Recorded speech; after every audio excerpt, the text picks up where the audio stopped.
En esencia son dispositivos que me transforman la corriente alterna, 120 voltios, 208 voltios, a voltajes de 3, 5, 12 o 15 voltios, que son los que se necesitan en los equipos de electrónica de consumo, celulares, televisores, lavadoras, etcétera, etcétera. Estos son convertidores CD conmutados, por eso se llaman conmutados. Vamos a ver cómo conseguimos esa transformación de un voltaje de alterna a un voltaje CD regulado mediante estos convertidores. Veamos, mire rápidamente ahí cómo es un diagrama del circuito del suministro de potencia de una computadora portátil, ¿no? Tenemos una fuente de entrada que varía entre estos voltajes dependiendo del sistema. Generalmente tenemos 60 Hz si estamos en el continente americano, 50 Hz si estamos en Europa. Tenemos un rectificador PWM, la batería del computador, la batería de litio, y disponemos de dos convertidores CD conmutados. Un convertidor que es un convertidor reductor, un buck, y un convertidor elevador. El convertidor elevador es el actuador del disco duro. Y el convertidor reductor es el que alimenta el microprocesador. En paralelo también tenemos un inversor que me transforma esta corriente CD, la de la batería, para el display. Entonces, aquí vemos el sistema de potencia, por ejemplo, de una nave, un satélite, parte de un satélite, donde tenemos la alimentación es a través de las celdas solares.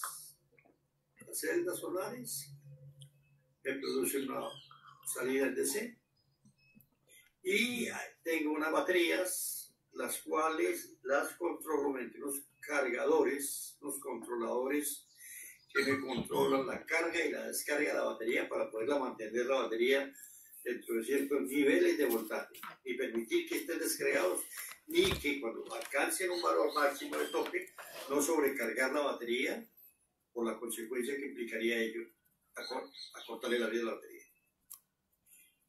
Y tenemos los convertidores para alimentar la carga útil que requiere el satélite para todos sus asuntos de comunicaciones que ellos quieran requerir.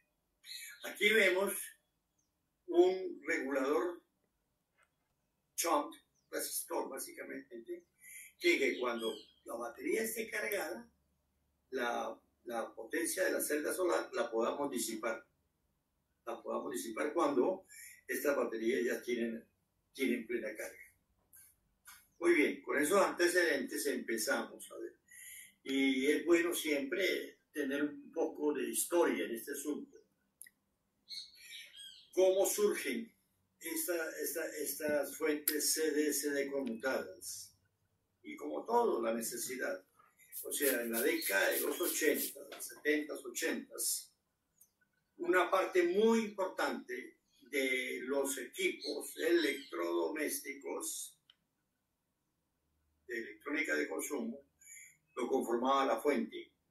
La fuente era un componente voluminoso, costoso y pesado.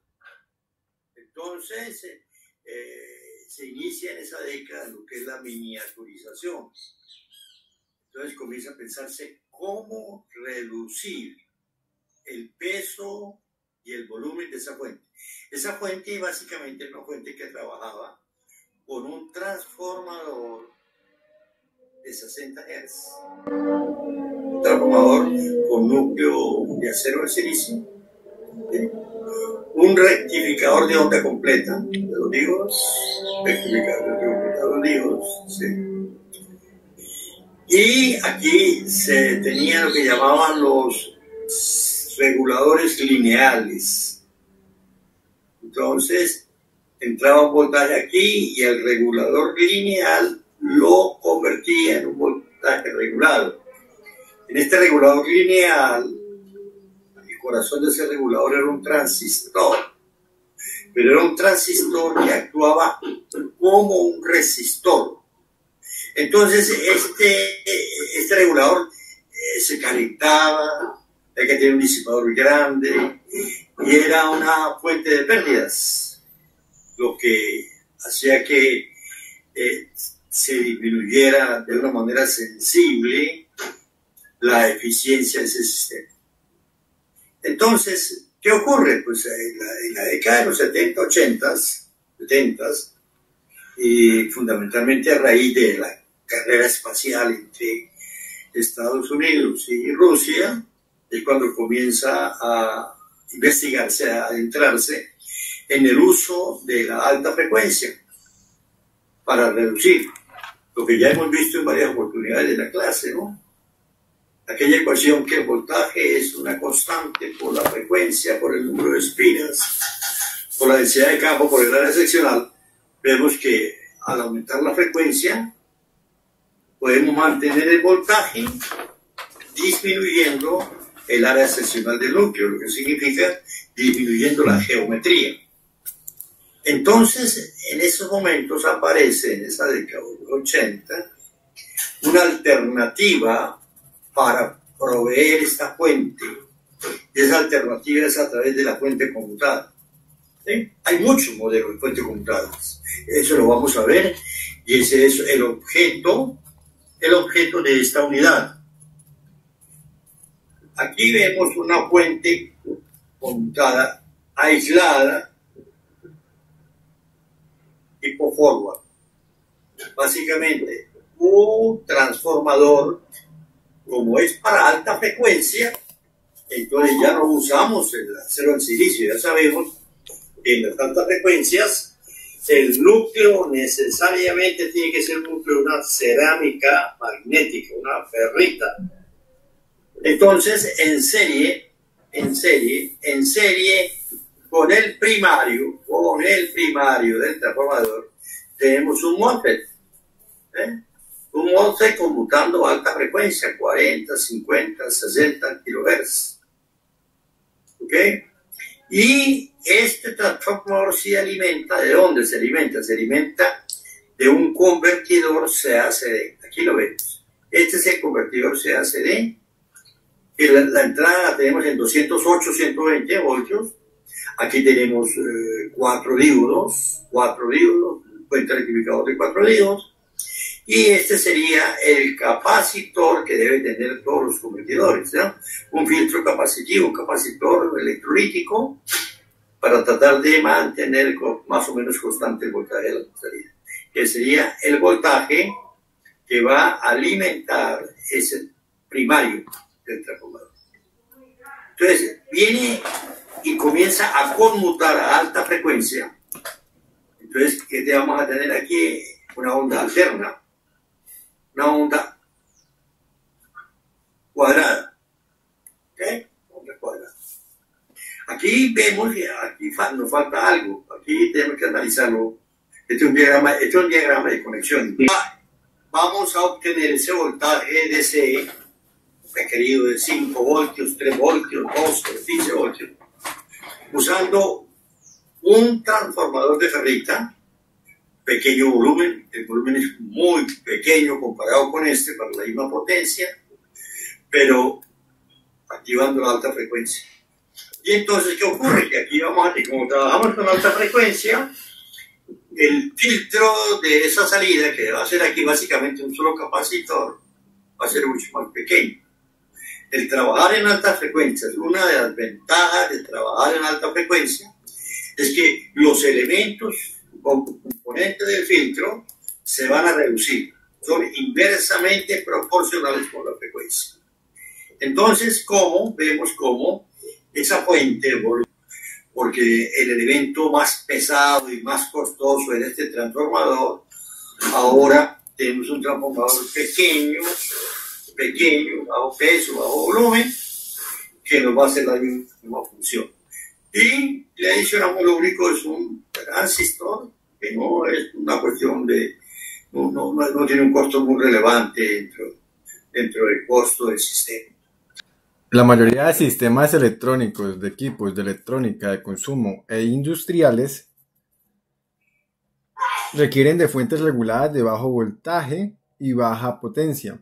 Por ejemplo, 12 voltios a 20 vatios, alimentadas por voltajes del sistema de distribución eléctrico 120, 208 y 230 voltios. La solución a esta necesidad fue hasta la década de los 80, el uso de un transformador con núcleo de acero al silicio con un bobinado secundario con derivación intermedia para reducir el voltaje de distribución 230 voltios a 24 voltios 12 voltios, un rectificador de onda completa, 2 diodos, un filtro con capacitor electrolítico, un circuito integrado regulador lineal con transistores y un capacitor de tantalio, la figura 5,01A. Esta solución es pesada y voluminosa por el transformador de baja frecuencia e ineficiente para el transistor.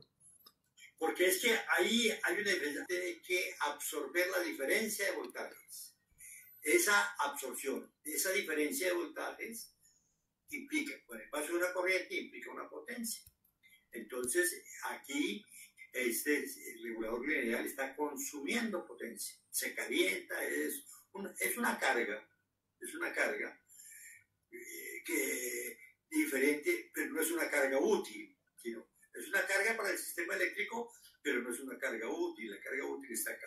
Ok, sigamos, por favor. Para resolver estos aspectos negativos, se desarrollaron las fuentes conmutadas, figura 501b. Se rectifica el voltaje y se filtra, capacitor electrolítico, para alimentar un MOSFET que conmuta a alta frecuencia, decenas de kilohertz, en serie con un transformador de alta frecuencia, núcleo ferrita liviano y pequeño. En el secundario se rectifica el voltaje y se usa un filtro pequeño por la alta frecuencia. Ok, entonces eso es lo que conocemos como las fuentes conmutadas.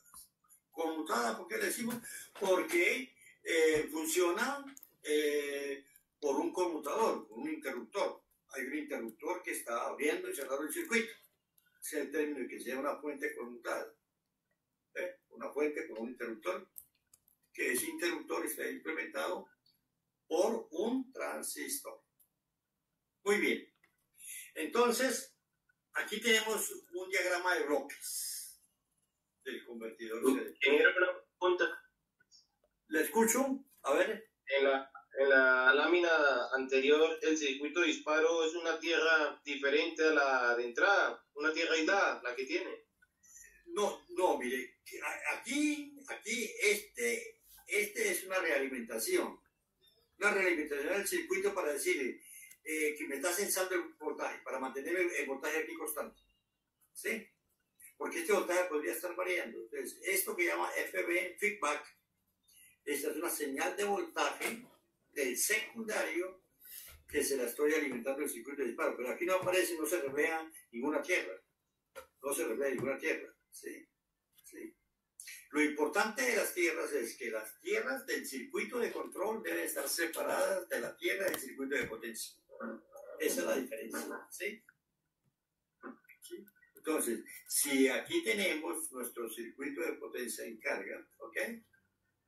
Aunque aquí, evidentemente, no se requiere la tierra. No se requiere la tierra. ¿Por qué tenemos qué? Porque el transformador funciona también como un aislador, un aislante, un sistema que me está separando. Si yo tengo una tierra aquí en el primario, esa no se me refleja en el secundario. Mi referencia es completamente tan desligadas. El transformador desacopla. El transformador desacopla eléctricamente, porque su acoplamiento es magnético. Es magnético. Muy bien. Entonces vemos que aquí tenemos nuestro convertidor CDCD y aquí hay un voltaje de control.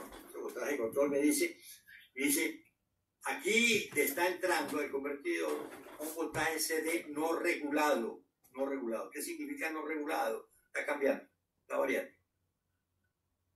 Y yo debo proveerle a la carga un voltaje CD regulado, o sea, un voltaje constante de magnitud y con un mínimo rizado de voltaje. ¿Okay? Eso cuando hay para compensar cualquier variación en el voltaje debido a qué? Debido a que aumenta la carga o debido a variaciones de la entrada, mi voltaje de control me va a compensar, me va a neutralizar eso con la idea de siempre mantener a la salida un voltaje regular, voltaje constante.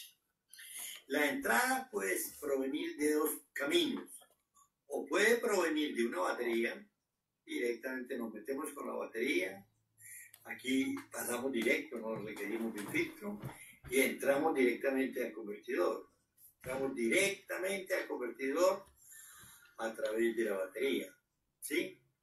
O la otra entrada puede ser que tengamos un rectificador no controlado, ya lo vimos los rectificadores, ¿sí? Generalmente de onda completa, aquí nos sale un voltaje no regulado y usamos un filtro capacitivo, ¿sí? Y entonces hay un voltaje CD que es no regulado. ¿Por qué no regulado? Porque si esto está variando, esto va a estar variando, ¿sí? Por eso este voltaje va a seguir las variaciones del voltaje de la fuente alterna. Eso. Entonces, el convertidor me tiene que entregar un voltaje CD regulado, ¿ok? Y entonces, bueno, con ese voltaje alimentamos la carga.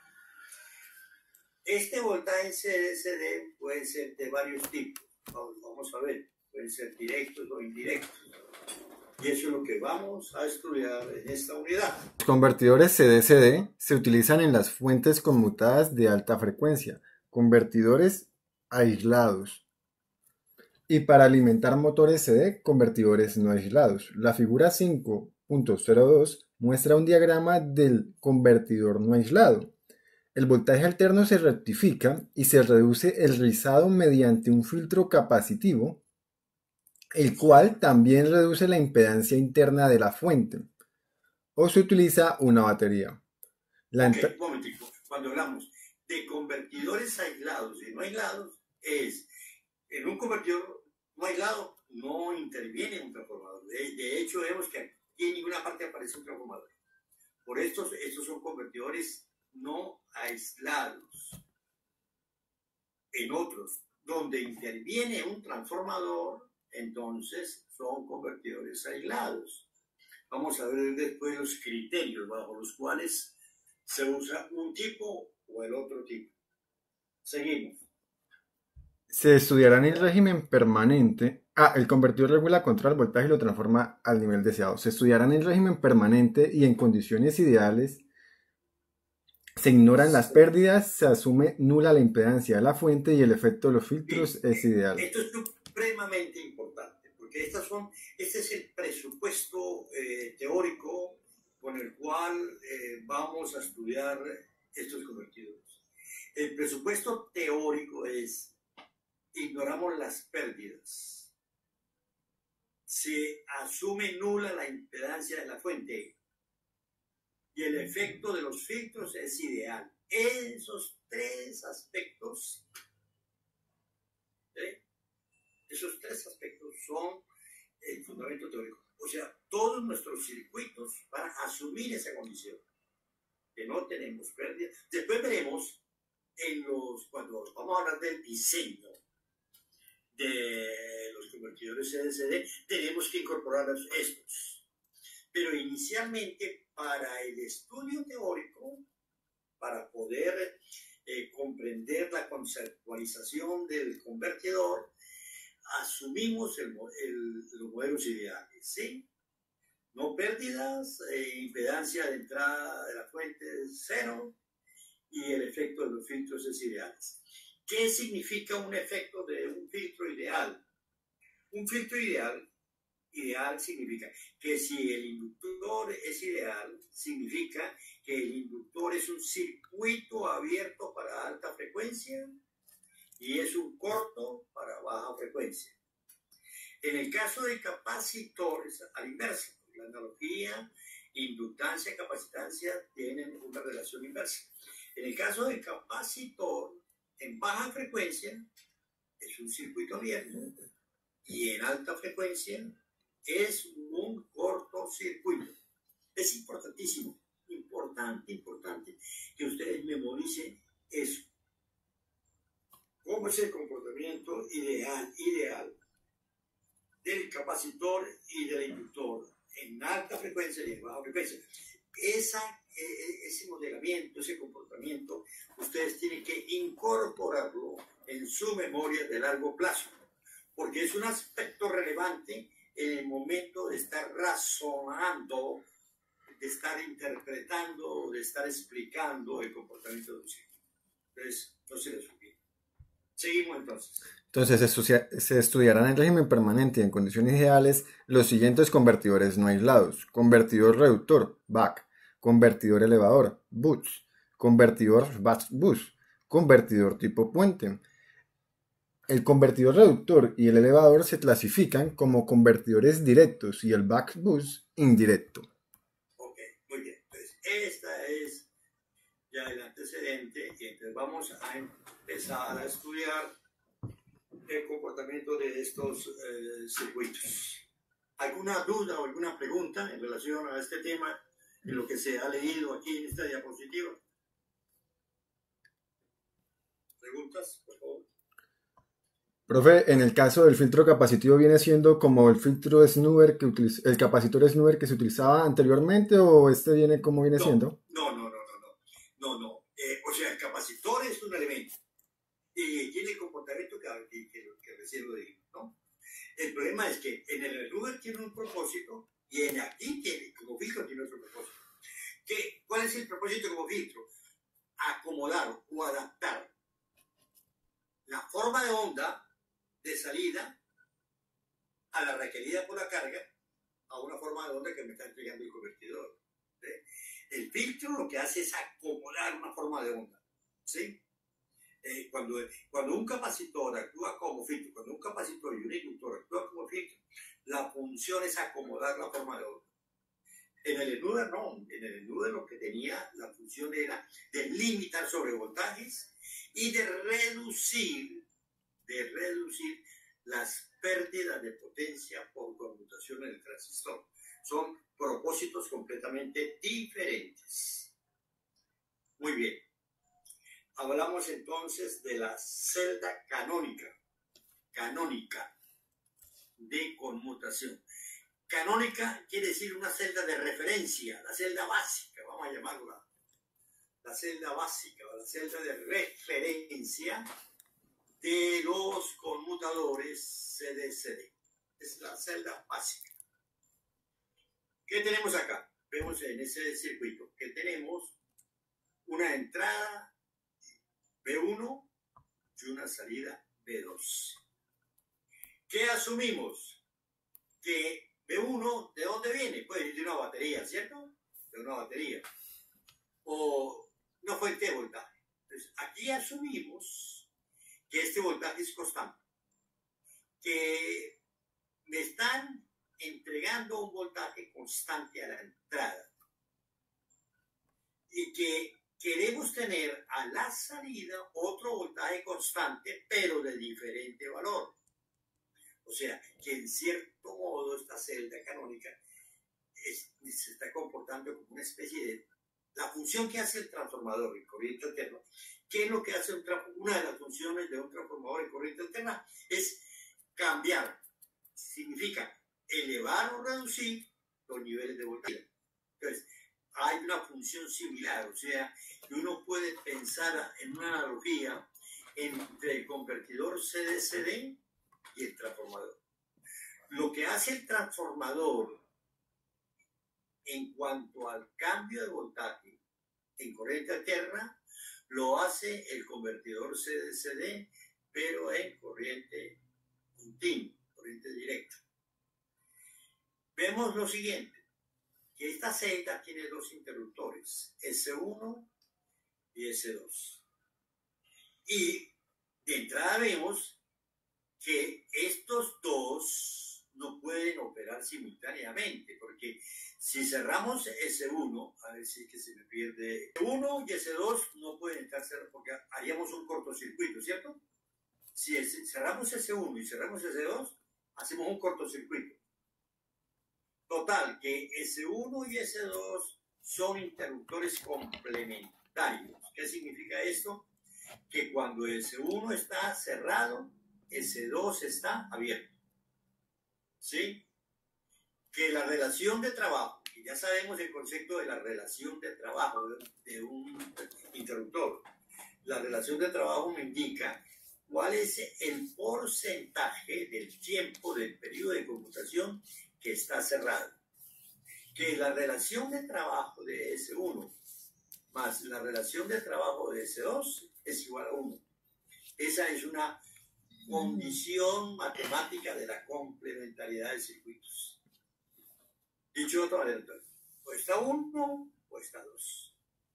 Si S1 está cerrado el 40%, porque tiene una relación de trabajo del 0,4, entonces, ¿qué significa? Que el otro 60% del ciclo de trabajo o del periodo de conmutación está cerrado S2. Muy bien. Que tenemos a la salida tenemos un inductor y a la entrada tenemos un capacitor. ¿Por qué? ¿Por qué tenemos que ubicar a la entrada un capacitor? Es lo que les he insistido mucho.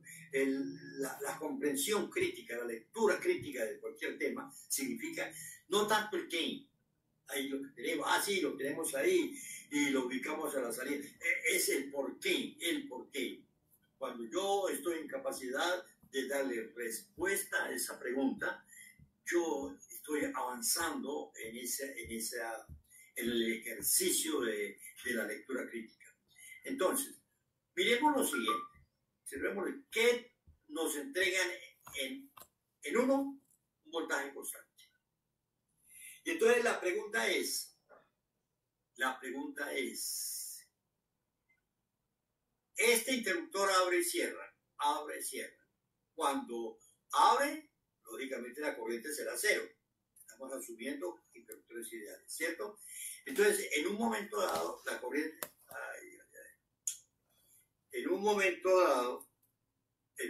dado, la corriente en el interruptor S1 existe y en otro momento no existe. ¿Qué significa? Que esta no es una corriente continua, ¿sí? Que esta corriente tiene un rizado. Hay un rizado en esta corriente. Y yo lo que quiero, lo deseable es que I1 sea lo más constante posible. Lo deseable en el convertidor es que tanto la entrada como la salida, su voltaje constante se vea reflejado también en una corriente constante. Aquí tenemos un voltaje constante, pero la operación de conmutación de los interruptores hace que esta corriente no sea constante. Entonces, ¿qué hacemos para que esta corriente sea lo más constante posible? Introducimos este capacitor. ¿Para qué? Para que este capacitor sea un bypass para las corrientes, para la componente alterna. A ver, vamos a que quede, para que quede una vez en su memoria de largo plazo, que estos interruptores los podemos visualizar. La conmutación del interruptor la podemos visualizar como una fuente de corriente y fuente de voltaje de armónicos. Es importante. O sea, nosotros podemos considerar que en un circuito la conmutación del interruptor es equivalente a... ¿Quiero una pregunta? Sí. O sea que el capacitor y el inductor me van a funcionar como filtros para respectivamente la corriente de voltaje. Miremos, ahora lo miramos y después al final me hace la pregunta. Al final me hace la pregunta. Entonces, ¿qué significa? Vamos a decir que miren, que esto aquí es una fuente de corriente, ¿ok? Una fuente de corriente. ¿La fuente de corriente de quién? Fuente de corriente de armónicos. ¿Qué significa? De una frecuencia que es la frecuencia de conmutación. Y entonces, yo no quiero que esta corriente de armónicos que hay acá me aparezca aquí. No quiero, no me conviene. Entonces, ¿qué es lo que tengo que hacer? ¿Qué es lo que tengo que hacer? Igual este también es una fuente de corriente. Entonces vamos a ver posteriormente que esta fuente de corriente con esta están en serie. Entonces viene esta fuente de corriente, llega acá, y entonces que en vez de, si yo no tengo el capacitor, esta fuente de corriente se me mete aquí, estos armónicos de corriente se me meten a la fuente, y no quiero. Ya, me meten a la fuente y me aparecen aquí.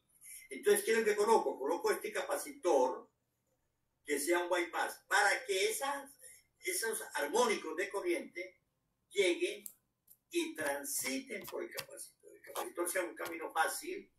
Entonces, los armónicos de corriente están transitando en este loop, en este lazo de corriente. Aquí hay un lazo.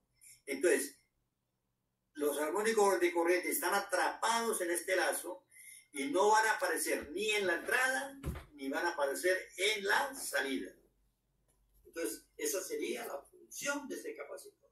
Servir de bypass para los armónicos de corriente para que no salgan ni a la entrada ni aparezcan en la salida. Muy bien. Ahora, ¿qué es lo que hace el inductor? Póngale cuidado. Un inductor ideal, ¿qué es lo que hace? Un inductor ideal hace que esta corriente sea constante. ¿Sí? Porque si el inductor es ideal, L de I de T, que es el voltaje que se va a aparecer aquí, ¿sí? Aquí hay un cierto voltaje.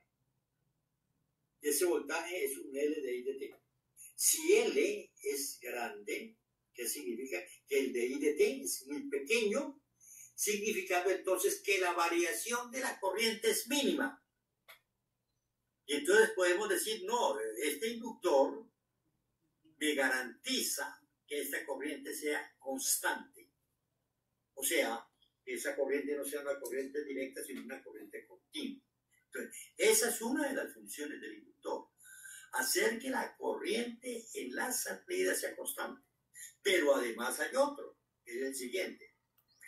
En este interruptor el voltaje está, unas veces existe, cuando cierra cero. Entonces, aquí va a haber una forma de onda que tiene un valor medio más unos componentes de armónicas. Estas componentes de armónicas no quiero que me aparezcan aquí. Si yo no quiero que estas armónicas generadas, el interruptor conmutando es una fuente de armónicas de voltaje, para que esas armónicas de voltaje no me aparezcan aquí, entonces el inductor debe atraparlas. ¿Qué significa?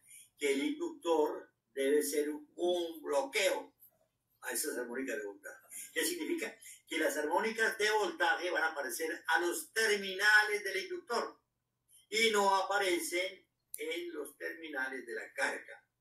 Eso es lo que quiere decir. Muy bien.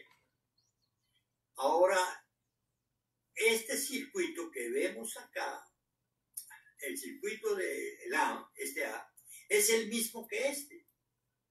Esta es un análogo, una representación equivalente. Este es un circuito equivalente. Miremoslo. ¿Qué hay entre A y B? Mire, entre A y B hay un capacitor y hay dos interruptores en serie.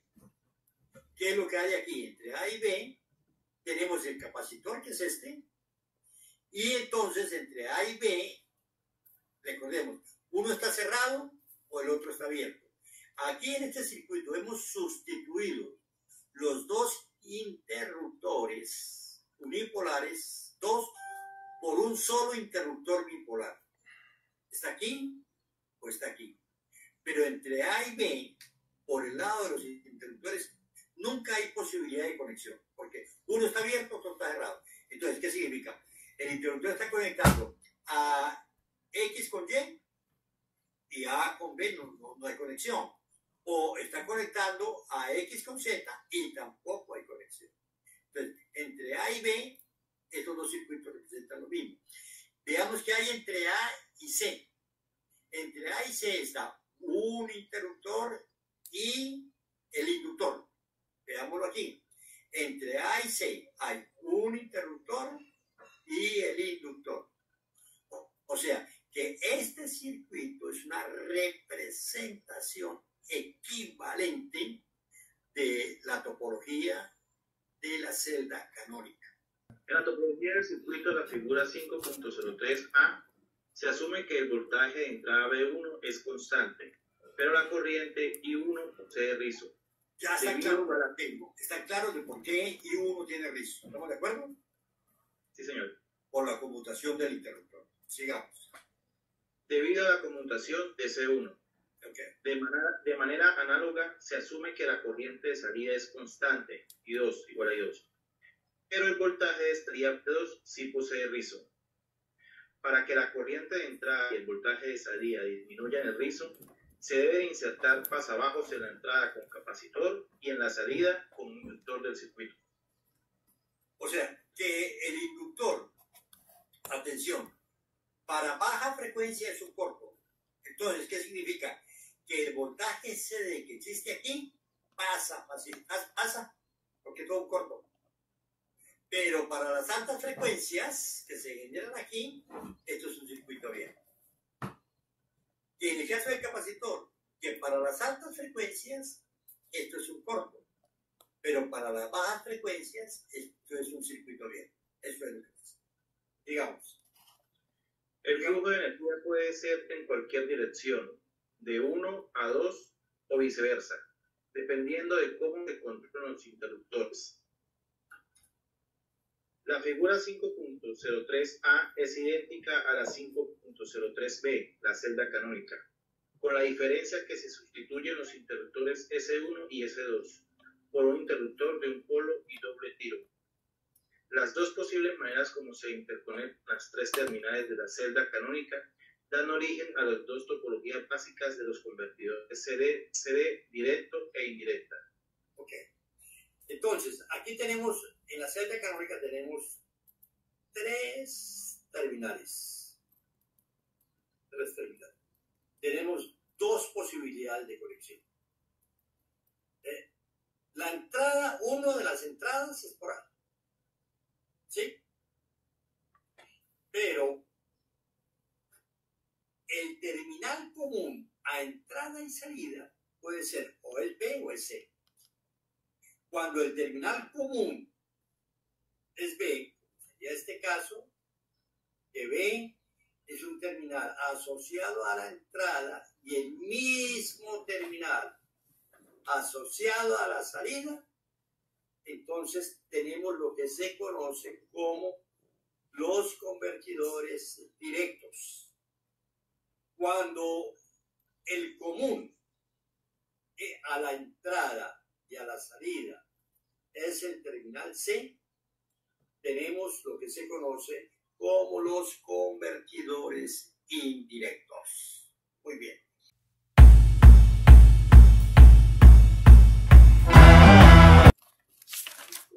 La parte del inductor tiene un número que tenía que ser grande para que se convirtiera la corriente de C en alterna. Cuando hablamos de grande, hablamos del efecto ideal del inductor, ¿no?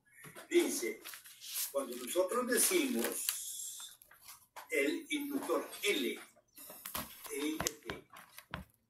el efecto ideal es que independientemente de su valor, él es un circuito abierto para alta frecuencia y es un corto para baja frecuencia. O sea, cuando hablamos del efecto filtro de un inductor es proporcional al producto frecuencia por la inductancia. Entonces, más que el valor de la inductancia grande, es que ese producto sea grande. Entonces, podemos tener un efecto filtro fuerte, grande, con una baja inductancia y una alta frecuencia. ¿Se entiende esto? El efecto, cuando hablamos del efecto filtro grande, el efecto filtro, estamos hablando no solamente de la inductancia, sino del producto inductancia por frecuencia. Como aquí tenemos a altas frecuencias con bajos valores del inductor, podemos tener un efecto de filtraje grande. Ingeniero, ¿y qué valores se varía esos valores grandes? El efecto grande es el producto de frecuencia por inductancia. Las inductancias que se manejan ahí están en el orden de microhenrios, o en raras ocasiones pequeñas unidades de milihenrios, ¿sí? Pero cuando yo multiplico esos milihenrios por frecuencias que son decenas de kilohertz, centenas de kilohertz, entonces ese efecto es significativo, porque es el producto de la frecuencia por la inductancia. Lo que refleja un efecto grande de un filtro es el producto de la frecuencia por la inductancia. ¿Alguna otra pregunta?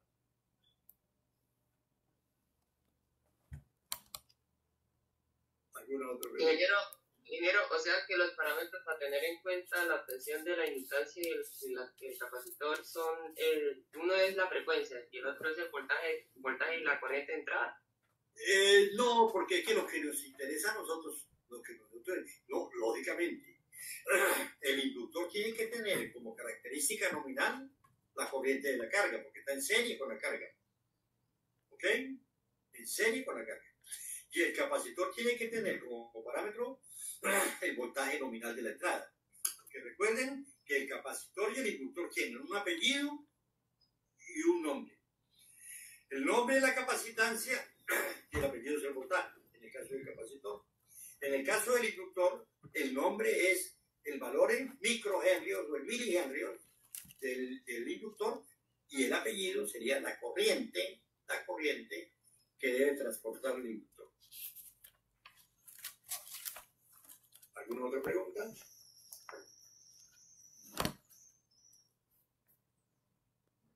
¿Preguntas?